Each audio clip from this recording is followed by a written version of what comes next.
एक एक चीज को लेकर अब जानकारी मिली है। 1200 करोड़ पश्चिमी यूपी को इसकी सौगात मिलने वाली है। तो तमाम चीजों को लेकर जिस तरीके से यहां पर जिक्र हुआ है, बड़ी सौगात मिलने वाली है पश्चिमी यूपी को। बुलंदशहर से चुनावी शंखनाद प्रधानमंत्री करने वाले हैं।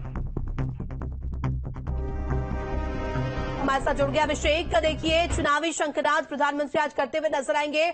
24 को लेकर हलचल और कहीं ना कहीं जो जनसभा होने वाली है उसको लेकर क्या अपडेट? देखिए, मैं बता दूं, 24 के चुनाव का शंखनाद आज विधिवत रूप से हो गया है। राम मंदिर की प्राण प्रतिष्ठा 22 तारीख को और 25 तारीख को आज प्रधानमंत्री बुलंदशहर से यानी एक बार फिर पश्चिमी उत्तर प्रदेश से अपनी चुनावी सभा का आगाज करने जा रहे हैं। अगर 2019 के इलेक्शन की मैं बात करूं तो प्रधानमंत्री ने जो अपनी चुनावी रैली का आगाज किया था वो मेरठ से किया था, मेरठ में दौराला क्षेत्र से, और 2024 में उन्होंने चुना है बुलंदशहर को। ये पश्चिमी उत्तर प्रदेश ही क्यों? ये सवाल बन सकता है कि आखिर ये पश्चिमी उत्तर प्रदेश ही क्यों? पश्चिमी उत्तर प्रदेश इसलिए कि पहला और दूसरा चरण यहीं से चुनाव का स्टार्ट होता है और यहां से जो लहर बन के चलती है वो पूरे प्रदेश में जो 6 और 7 चरण में चुनाव होना है या पूरे देश में जो चुनाव होना है वो एक लहर बनती हुई चलती है। और पश्चिमी उत्तर प्रदेश को ये माना जाता है कि यहाँ पर थोड़ा सा 2019 में भारतीय जनता पार्टी को थोड़ी बहुत चुनौती मिली थी, जैसे मुरादाबाद, बिजनौर, सहारनपुर, ये जो सीटें हैं, और कुछ सीटें ऐसी थी जैसे मेरठ और मुजफ्फरनगर जहां बहुत कम अंतर से भाजपा प्रत्याशी जीते थे। तो अब जो थिंक टैंक है भारतीय जनता पार्टी का, उसने विचार किया है कि पश्चिमी उत्तर प्रदेश की उन सीटों जैसे मुरादाबाद है, रामपुर है, या संभल है या बिजनौर है, यहां पर उन्हें पूरी कवायद करनी है। और उसी कवायद को अंजाम देने के लिए अभी तो ठंड बहुत है, अभी कोहरा भी नहीं छटा है, हल्का हल्का छटने वाला है। पुलिस सिक्योरिटी यहाँ बहुत लगाई गई है। अब ये देखिए, मैं पार्किंग नंबर 1 पर खड़ा हूँ और यहाँ से धीरे धीरे वाहनों को निकाला जा रहा है।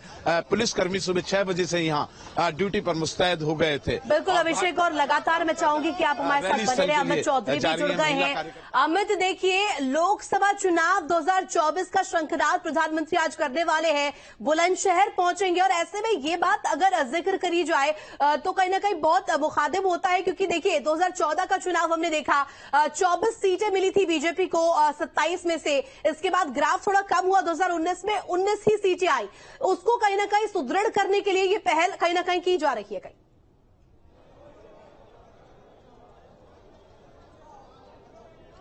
बिल्कुल, देखिए, बीजेपी की एक बड़ी रणनीति के तौर पर इस जो जनसभा है इसको देखा जा रहा है। पश्चिमी उत्तर प्रदेश के बुलंदशहर को चुना गया और यहाँ की मेरठ मंडल की अगर बात की जाए तो 5 लोकसभा सीटों को साधने का काम आज सीधे तौर पर पीएम नरेंद्र मोदी करेंगे। मैं आपको मंच की भी तस्वीर दिखाऊं, मंच के बिल्कुल ठीक सामने मौजूद है जहां पर पीएम मोदी पहुंचेंगे और सामने एसपीजी सुरक्षा घेरा पूरा बना लिया है। सारी सिक्योरिटी चेक यहाँ पर की जा रही है। और इस जगह की अगर जनसभा की बात की जाए तो यहाँ पर जनसभा करने से एक तो पश्चिमी उत्तर प्रदेश के तमाम जिलों को आज 2000 करोड़ के आसपास की सौगात जो है वो प्रधानमंत्री नरेंद्र मोदी यहां देते हुए दिखाई देंगे। दूसरी तरफ बागपत, गाजियाबाद, गौतम बुद्ध नगर, हापुड़ और बुलंदशहर व मेरठ की जो लोकसभा सीट है वहां के तमाम नेता हैं, सांसद हैं, विधायक हैं, तमाम लोगों को यहां पर बुलाया गया। और इस पंडाल की तस्वीर भी मैं आपको दिखाऊं तो पीछे की तरफ आप देखेंगे तकरीबन 5 लाख लोगों को बुलाने का जो लक्ष्य है वो रखा गया है। पिछले 8 दिनों से लगातार तैयारी की जा रही थी। पुलिसकर्मी आपको दिख रहे होंगे, तमाम पुलिसकर्मियों को तैनात किया गया। हर एक एंट्री गेट पर पुलिसकर्मी तैनात हैं और जो भी अंदर आ रहे हैं उनको चेक करने के बाद ही अंदर आने दिया जा रहा है। काफी बड़ा पंडाल जो है वो यहाँ पर लगाया गया और तमाम जिले जो मैं जिक्र कर रहा था पश्चिमी उत्तर प्रदेश के तमाम जिलों से बसों में सवार होकर लोगों को भी यहाँ लाने का लक्ष्य रखा गया है। साफ तौर पर ग्रेटर नोएडा की बात करें या गौतम बुद्ध नगर लोकसभा सीट की बात करें तो गौतम बुद्ध नगर लोकसभा सीट का ये इलाका आता है। यहाँ तक गौतम बुद्ध नगर लोकसभा सीट लगती है और यहीं से शुरुआत 2014 में जिस तरीके से की गई थी और अच्छी बढ़त बीजेपी को 2014 में मिली। हालांकि 2019 में जो नुकसान उठाना पड़ा उस नुकसान की भरपाई करने के लिए माना जा रहा है अब 2024 की जो चुनावी जनसभा है वो सबसे पहले पश्चिमी उत्तर प्रदेश से शुरू की गई है। साफ तौर पर बीजेपी के जो शीर्ष नेतृत्व है वो ये चाहता है कि जो नुकसान 2019 में उठाना पड़ा वो नुकसान इस बार ना उठाया जाए। और जिस तरीके से राम मंदिर की प्राण प्रतिष्ठा पीएम मोदी द्वारा की गई और उसके बाद सबसे पहली जो जनसभा है वो गौतम बुद्ध नगर की लोकसभा सीट में बुलंदशहर के सिकंदराबाद इलाके में की जा रही है और इस इलाके में पहुंचने वाले तमाम जो रूट है सुरक्षा के मद्देनजर रूट भी डाइवर्ट किए गए हैं, क्योंकि काफी वीवीआईपी मूवमेंट रहेगा तमाम जिलों से। बिल्कुल अमित, और देखिए जिस तरीके से आप जिक्र भी कर रहे हैं और प्रधानमंत्री कहीं न कहीं पश्चिमी यूपी से ही 24 का शंखनाद करने जा रहे हैं, मैं चाहूंगी इसके मायने भी हमारे दर्शकों को समझाइए और आपके आसपास लोग भी नजर आ रहे हैं उनसे भी बातचीत कीजिए।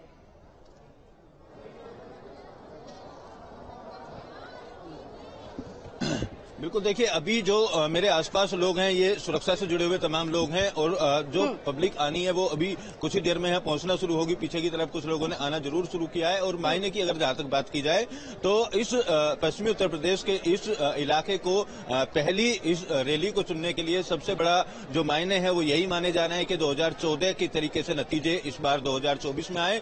और तमाम बीजेपी नेताओं के आपने बयान सुने होंगे पिछले दिनों, इस बार 400 पार का नारा बीजेपी ने दिया है। 400 सीटें जीतने का दम भरते हुए बीजेपी साफ तौर पर दिखाई दे रही है। और पश्चिमी उत्तर प्रदेश की बात की जाए तो यहां पर राष्ट्रीय लोकदल की बात करें, समाजवादी पार्टी की बात करें तो दोनों पार्टियां गठबंधन के साथ कई सीटों पर चुनाव लड़ेंगी। और पिछले 2019 के चुनाव में इस गठबंधन के तहत समाजवादी पार्टी और राष्ट्रीय लोकदल के साथ साथ काफी फायदा उन दोनों पार्टियों को मिलता हुआ नजर आया था। ऐसे में राष्ट्रीय लोकदल खासतौर पर या समाजवादी पार्टी के गठबंधन को किस तरीके से पछाड़ा जाए, किस तरीके से उनसे ज्यादा सीटें लाई जाए, उस रणनीति के तहत माना जा रहा है। बिल्कुल अमित, लगातार आप हमारे साथ बने रहे। अमित और अभिषेक भी हमारे साथ बने हुए हैं। अभिषेक, देखिए जिस तरीके से 400 पार का नारा लगातार बीजेपी लगाती हुई नजर आ रही है और अगर इस लक्ष्य को बीजेपी को पूरा करना है तो कहीं ना कहीं उत्तर प्रदेश बेहद ही महत्वपूर्ण और खास तौर पर अगर जिक्र किया जाए तो पश्चिमी यूपी बेहद ही महत्वपूर्ण है। जी देखिए, बिल्कुल बहुत महत्वपूर्ण है। पश्चिमी उत्तर प्रदेश क्रांति की धरती रही है पश्चिमी उत्तर प्रदेश, और बीजेपी को भी पता है अगर थोड़ा बहुत उलटफेर यहाँ हो सकता है तो पश्चिमी उत्तर प्रदेश ही है, इसलिए यहाँ फोकस है। अगर मैं एक बात करूं कि 2024 के चुनावी रणनीति की विपक्ष और पक्ष कहाँ है, पक्ष यानी कि बीजेपी क्योंकि सत्ता में है और विपक्ष कहाँ है, अभी विपक्ष की कोई तैयारी ग्राउंड जीरो पर नहीं दिखाई देती है। लेकिन भारतीय जनता पार्टी ने अपना चुनावी आगाज प्रधानमंत्री की रैली से किया है।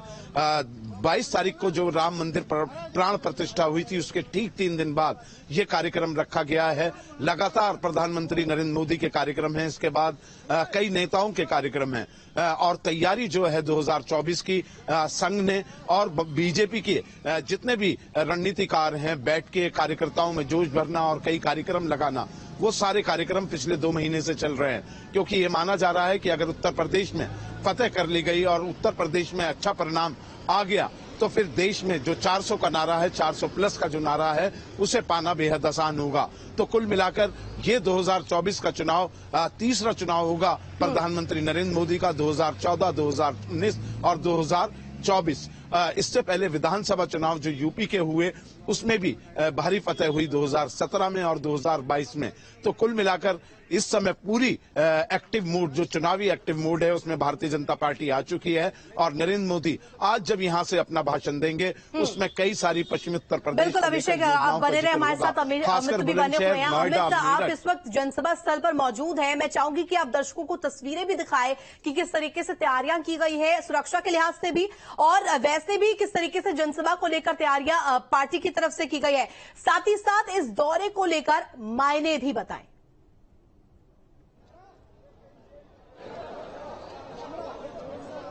बिल्कुल, देखिए तैयारियों की तस्वीर मैं आपको दिखाऊं। और इस जनसभा की अगर बात की जाए तो इस जनसभा को आयोजन होने से पहले आपने देखा होगा कि पिछले दिनों बीजेपी ने तमाम लोकसभाओं पर प्रभारी नियुक्त किए थे। तो माइक्रो लेवल पर बीजेपी कार्यकर्ता चुनाव की तैयारी में पूरी तरीके से जुटते हुए नजर आ रहे हैं। मेरे पीछे जो मंच है उसकी तस्वीर मैं आपको दिखाऊं, एक बार आप देख सकते हैं मंच की तस्वीरें। और यहाँ पर तमाम जो तैयारियां हैं वो पूरी की गई हैं। सुरक्षा के लिहाज से तमाम जो एसपी जी के लोग हैं वो वहां पर बम स्क्वाड, डॉग स्क्वाड के साथ चेकिंग करते हुए नजर आ रहे होंगे। और इसी मंच से पीएम मोदी संबोधन करेंगे और पश्चिमी उत्तर प्रदेश को हजारों करोड़ रुपए की योजनाओं के देने के साथ साथ, तमाम सौगात देने के साथ साथ पश्चिमी उत्तर प्रदेश को साधने की कोशिश इसी मंच से आज शुरुआत होगी। तकरीबन 1 बजे के आसपास प्रधानमंत्री के आने का समय रखा गया है। इसके अलावा मैं इस पूरे पंडाल की आपको तस्वीर दिखाऊं तो आप पंडाल की तस्वीरें देख सकते हैं। काफी दूर तक बड़ा पंडाल लगाया गया है। जिस तरीके से कार्यकर्ताओं को, पश्चिमी उत्तर प्रदेश के कार्यकर्ताओं को ये जिम्मेदारी दी गई थी कि वो अपने अपने